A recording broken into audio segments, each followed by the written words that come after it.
Bueno, vamos a ver el diagrama de flujo del problema de la nómina de la empresa Univel. Entonces,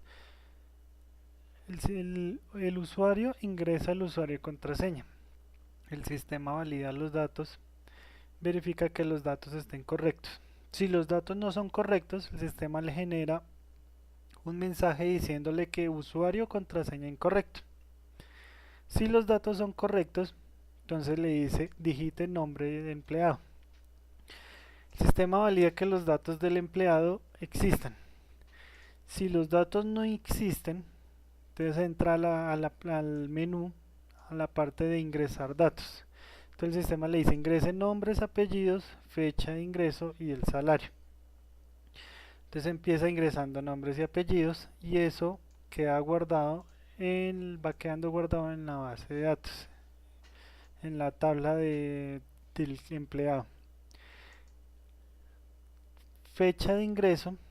Entonces cuando ingresa fecha de ingreso el sistema hace una operación para averiguar la antigüedad. Entonces la antigüedad la haya fecha actual menos fecha de ingreso.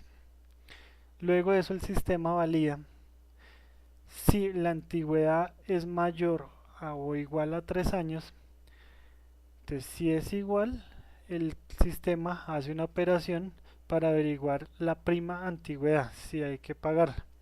Entonces esa prima antigüedad se halla con el valor de la antigüedad, dependiendo de si es mayor o igual a 3 años, por 4 sobre 100 para hallar el 4%.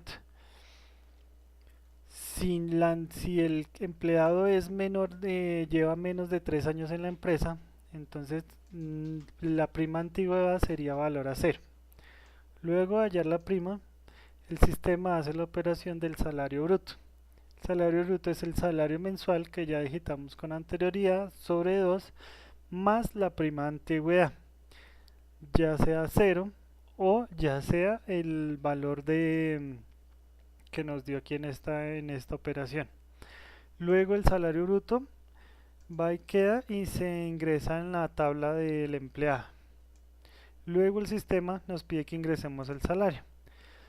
Al momento de ingresar el salario, entonces el sistema va a hacer la misma operación del salario bruto, que es donde nos pidió el salario mensual más la prima de antigüedad.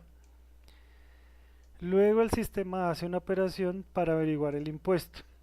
Entonces el impuesto es salario mensual por 3 dividido entre 100, que es para averiguar el 3% del salario. Luego esto hace una operación donde averigua el salario neto, que es salario mensual menos el impuesto que acabamos de averiguar acá. Aquí está el salario. Esta información del salario neto también va a quedar guardada en la base, en la tabla de empleado. Luego de que se graba la información, ya procede a finalizar en el aplicativo. Entonces, si aquí volvemos a donde valida los datos ingresados y el nombre del empleado si existe, entonces ya entramos al menú donde nos pregunta el sistema qué es lo que desea hacer. Entonces aquí hay dos opciones. Si desea modificar el sistema, entonces nos envía a la tabla donde están los datos de nombre, apellido, salario bruto, impuesto y salario neto, y ahí es donde si deseamos modificar algún valor o algo así.